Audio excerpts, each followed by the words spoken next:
Hai teman-teman, selamat datang. Kali ini kita akan membahas analisis air tanah di daerah Kabupaten Malang, Jawa Timur. Kelompok kami terdiri dari 4 anggota, yaitu ada Hamida Tunisa, Leoni Elizabeth Siburian, Melisa Natasha Putri, dan juga Sabila Mustaf Listianti. Oke, nggak usah lama-lama lagi, kita lanjut ke pembahasannya. 1. Pengertian air tanah. Air tanah adalah semua air yang terdapat pada lapisan pengandung air atau aquifer di bawah permukaan tanah, mengisi ruang pori batuan dan berada di bawah muka air tanah. Air tanah berasal dari air hujan yang meresap ke dalam tanah, kemudian terkumpul pada lapisan yang tidak dapat ditembus oleh air. Air bawah tanah memiliki peran yang penting dalam menjaga keseimbangan dan ketersediaan bahan baku baik untuk makhluk hidup, rumah tangga, dan industri. Air tanah merupakan sumber air yang berperan penting dalam keberlangsungan hidup manusia, di mana air tanah digunakan sebagai sumber air, maka harus memiliki kualitas yang baik. Air tanah dapat dibedakan atas air tanah yang tertekan dan yang tidak tertekan. Air tanah tertekan atau lebih populer sebagai air tanah dalam atau groundwater, disebut juga air artesis, yakni air pada lapisan pembawah yang terapit oleh dua lapisan kedap. Jika dilakukan pengeboran tanah dan menjumpai air tertekan, permukaan air itu dapat menyembur keluar. Selanjutnya, yang dimaksud dengan air tanah yang tak tertekan atau air tanah bebas atau lebih populer di masyarakat sebagai air tanah dangkal atau soil water, ialah air tanah yang tidak terapit oleh lapisan penyekap.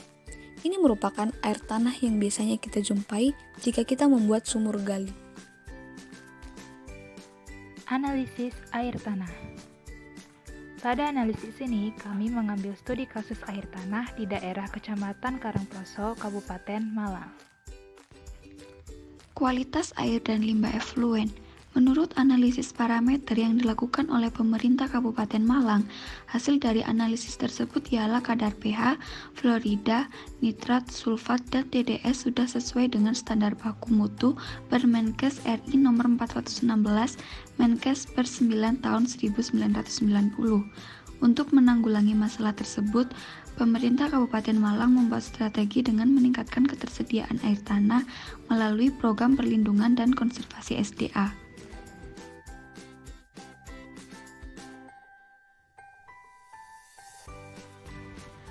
Untuk mencegah dan menanggulangi pencemaran oleh bakteri coliform, dilakukan upaya pembangunan pengolah limbah organik untuk limbah peternakan seperti biogas, pembangunan saluran air limbah domestik, peningkatan sarana sanitasi masyarakat atau MCK dan jamban, serta upaya sosialisasi atau peningkatan kesadaran masyarakat akan sanitasi sehat untuk mengurangi PABS yang dapat mencemari lingkungan, khususnya menurunkan kualitas air.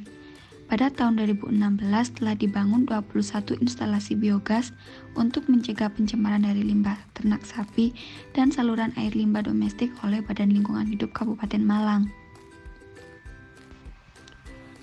Pemanfaatan dan pengelolaan air tanah. Saat ini air tanah dimanfaatkan untuk berbagai keperluan, baik itu industri, domestik, ataupun irigasi.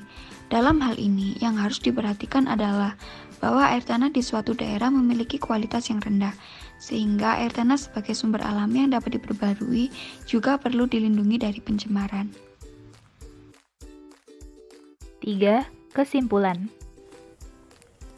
Air tanah terbentuk berasal dari air hujan dan air permukaan yang meresap mula-mula ke zona tak jenuh dan kemudian meresap makin dalam hingga mencapai zona jenuh air dan menjadi air tanah. Dengan demikian, kita mengetahui akan fungsi air tanah untuk makhluk hidup. Yang pertama, untuk kebutuhan rumah tangga, lalu perindustrian, yaitu dimanfaatkan sebagai sumber air industri, lalu merupakan bagian yang penting juga dalam siklus hidrologi, menyediakan kebutuhan air bagi hewan dan tumbuh-tumbuhan, merupakan persediaan air bersih secara alami, dan untuk pemanfaatan wisata sebagai sumber devisa. Itu tadi bahasan kami mengenai analisis air tanah di daerah Kabupaten Malang, Jawa Timur. Terima kasih karena sudah menonton. Sampai jumpa.